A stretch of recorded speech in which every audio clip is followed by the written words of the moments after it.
Hi hello everyone, welcome back to my channel. নতুন একটা ব্লগে তোমাদের সকলকে ওয়েলকাম। সবাইকে গুড ইভিনিং জানিয়ে আজকের ব্লগটা শুরু করলাম। আশা রাখি তোমরা সবাই অনেক অনেক ভালোবাসা দেবে এবং অনেক সাপোর্ট করবে। তো চলো, এই আশা নিয়ে এই ব্লগটা শুরু করলাম। তো আমি বাড়ি থেকে বেরিয়েছি শিলিগুড়ির উদ্দেশ্যে, আর আমি চলেও এসেছি। তো আমি এখানে একটা নাইট ছিলাম। তো আজকে আমার ডক্টরের অ্যাপয়েন্টমেন্ট আছে। আমি চলে যাব ডেন্টাল হসপিটালে, সেখানে গিয়ে ডেন্টাল চেম্বারে আমাকে দেখাতে হবে। আমি সকালবেলায় রেডি হয়ে গিয়েছি, কারণ আমার যেহেতু ডক্টরের অ্যাপয়েন্টমেন্ট আছে, ঠিক টাইমেই যেতে হবে, তো সেই কারণেই। তো আজকে আমি একা যাব না, যেহেতু আমি ফার্স্ট টাইম যাচ্ছি, সেই কারণেই আমার সঙ্গে আমার দিদি আর ভাগনা গিয়েছে। ও আর হ্যাঁ, আরেকটা কথা বলে দে, আমি কিন্তু বাড়ি চলে আসছি। তারপরে আমার আর কোনো ভিডিও করা হয়নি, সেহেতু আর দেখাতে পারছি না। বাড়ি এসে যা ভিডিও করছি সেই ভিডিওর মধ্যেই ভয়েস দিচ্ছি। তো সেখানে আমি সেদিন সকালবেলায় ডক্টরের কাছে চলে গেলাম, গিয়ে মেডিকেলে দেখালাম। মেডিকেল থেকে আমাকে আবার বললো ডেন্টাল হসপিটালে আমাকে রেফার করলো। ডেন্টাল হসপিটালে গিয়ে টিকিট কেটে আবার দেখালাম। দেখানোর পরে সেখানে আমার দাঁতে ক্রাউন করার বিষয়ে আমার দাঁতকে দেখলো। তো আমার সমস্ত রিপোর্ট দেখে তারা বলল, আমাকে ডেট দিল এবং ডক্টরের ফোন নাম্বার দিল। এইবার আমি সরাসরি ডক্টরের সাথে কন্ট্যাক্ট করে সেই দিনই যাব। তো যাই হোক, এখনও আরও অনেকবার যেতে হবে, তারপরে আমার দাঁতে ক্রাউন করা হবে, আরও 2 থেকে 3 বার। শিলিগুড়ি শহরে ভালোই গরম পড়েছে, যার জন্য আমি কিছুতেই অ্যাডজাস্ট করতে পারছিলাম না।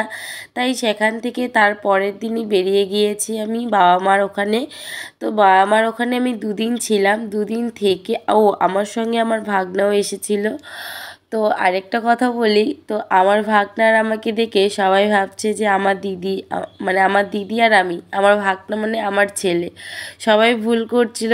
অনেকেই আমাদের গ্রামের না, আমাদের বাড়ি যাওয়ার আগে যে গ্রামটা পড়ে সেই গ্রামের মানুষগুলো, যে খুবই হাসি পাচ্ছিল বাড়ি। আর আমাদের গ্রামেরও একটা দাদু ভুল করেছিল, তারপর গিয়ে যখন আমাদের বাড়ি গিয়ে যখন আমাকে দেখছিল, তখন অবাক হয়ে গেছিলো। ভীষণ একটা ফানি বিষয় হয়ে গিয়েছিল। তো সেখান থেকে চলে আসছি, আর বেশি দিন থাকতে পারলাম না। তোমাদের দাদাভাই ফোন করে বলছে বাড়ি চলে আসতে, কারণ এই যে এই ছাগলগুলোকে নিয়ে সবারই প্রবলেম হয়ে যায়। কারণ এদের তো অনেক যত্ন নিতে হয়, খেয়াল করতে হয়। এরা তো অবুঝা প্রাণী, এরা সব কিছু বলতেও পারে না, তাই এদের পিছনে একটা লোক থাকতে হয়। তো সেই কারণেই বাড়ি চলে আসছি, আর বাড়ির কাজকর্মও তো করতে হয়, তাই না? নয়তো আমার শাশুড়ি একা হাতে আর কত করবে। আর যাই হোক, উনি ঠিক মতন বাড়িতেও থাকে না, ওনার উদ্দেশ্যে কোথায় কোথায় যায় আর কি বলবো। যাই হোক, তো যে কদিন ছিলাম না সে কদিন দেখেছে, আর আমাদের পিছনের জমিগুলোতেও বেঁধেছে, মনে হয় না ছেড়ে দিয়েছে, বেঁধেই খাইয়েছে হয়তো। বাড়িতে একা একা আর ভালো লাগছিল না, তারপরে পিছন দিকে এসে বসে আছি। হ্যাঁ, বাইরে রাস্তার দিকে প্রচুর মানুষ আছে, কিন্তু মানুষের সঙ্গেও থাকতে ইচ্ছে করছে না। তার জন্য ভাবলাম একটু বাইরে গিয়ে বসি। আর এপাশটা খুব সুন্দর হাওয়া করছে, আর ওই যে মানুষ দেখছো ধান কাটছে, একদম প্রাকৃতিক দৃশ্য, খুবই ভালো লাগছে। তার জন্য ভাবলাম যে একটু মনটাকে রিফ্রেশ করার জন্য এদিকটাতেই গিয়ে বসি। আর আমার ছাগলগুলোও এদিকে ছাড়া আছে। আর কিছু কিছু ভিডিও করে রাখছি, কারণ হচ্ছে অনেকেই বলে না, গর্ব করে বলে না তোমাদের জায়গায় এটা করি না সেটা করি না, অনেক বড় বড় কথা বলে। তো সেটারই একটু প্রমাণ নিয়ে রাখলাম আর কি। যাই হোক, ভবিষ্যতে যদি কাজে দেয়।